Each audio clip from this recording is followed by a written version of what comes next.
High command ತೀರ್ಮಾನ ಮಾಡಲ್ಲ.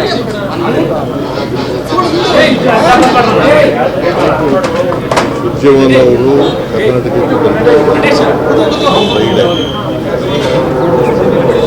ಅಷ್ಟೊಳಗಡೆ ನಿನ್ನೆ ದಾವಣಗೆರೆಗೆ ಒಂದು ಟೀಮು ಮತ್ತು ಬಾಗಲಕೋಟೆಗೂ ಕೂಡ ಹೋಗಿದ್ರು. ಅವರು ರಿಪೋರ್ಟ್ ಕೊಡ್ತಾರೆ.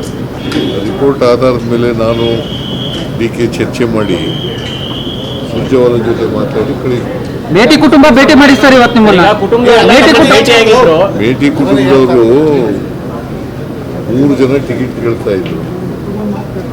ಮಲ್ಲಿಕಾರ್ಜುನ, ಉಮೇಶ ಮತ್ತೆ ಮಹಾದೇವಿ.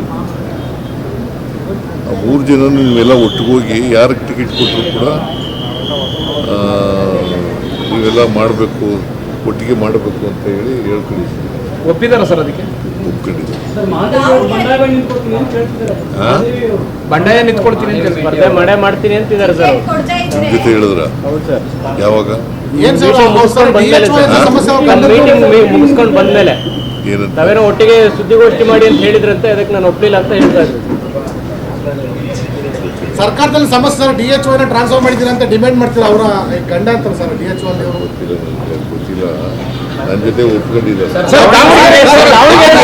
ಮುಖ್ಯಮಂತ್ರಿಗಳ ಒಂದು ಕುಟುಂಬದ ಟಿಕೆಟ್ ವಿಷಯವನ್ನ ವಿಧಾನಸೌಧ 3ನೇ ಮಾಡಲಿ ಸಭೆ ಮಾಡಿದ ಇತಿಹಾಸ ಇದೇ ಪ್ರಥಮ ಬಾರಿ ಸರ್. ಒಂದು ಕುಟುಂಬದ ವಿಚಾರವನ್ನ ತಮ್ಮ ಕಚೇರಿಯಲ್ಲಿ ಸಭೆ ಮಾಡೋದು ನಿಮ್ಗ್ಯಾಕೆ ಅದು ಅಲ್ಲ, ಒಂದು ಕುಟುಂಬದ ವಿಚಾರವನ್ನ ಇಲ್ಲಿ ಸಮಸ್ಯೆ ಇಲ್ಲಿ ಬಗೆಹರಿಸುವಂತ ವಿಚಾರ ಸರ್.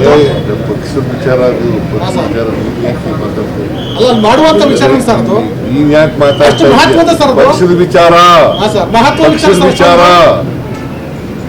ಪಕ್ಷದ ವಿಚಾರ